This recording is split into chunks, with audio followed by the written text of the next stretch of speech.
This cemetery is just rooted in history about the city of Tampa here, but it's also separated into two sections. Wealthy white citizens, that's closer to where we are here, and that would include people like John Thomas Leslie here. But as you go further into the cemetery, that's where the second section is, and that would have been for African American slaves. Over there, you're not going to see many names at all, but Fred Hearns, a historian, wants to change that.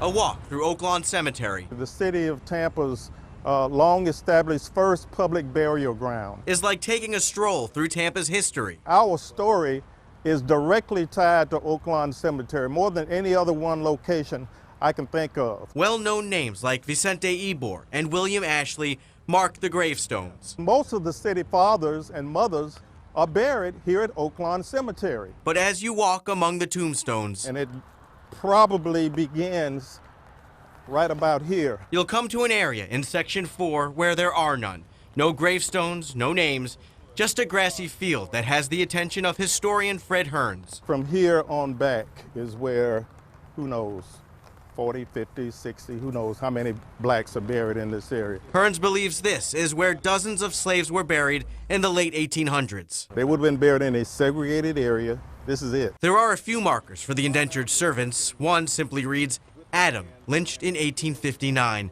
There's a larger one commemorating this spot, but Hearns says the countless and nameless men and women buried here deserve more. Those people who gave their blood, sweat, and tears before freedom came, they're also buried here. There needs to be some acknowledgement. For now, he wants a more prominent marker, and he's hoping the city will establish an annual ceremony to remember the slaves. Long term, he'd love to see every man, woman, and child in the cemetery identified and honored with a headstone. When someone like a Fred Hearns comes along and uncovers things, it intrigues everyone's mind. Councilman Orlando Goods wants city leaders to consider Hearns' ideas. If it's something that's going to bring knowledge, something that's going to alert the community of history, I'm all for that. A hidden history that isn't forgotten. This is all part of one continuous story of how the town of Tampa, the village of Tampa, became in 1887 the city of Tampa.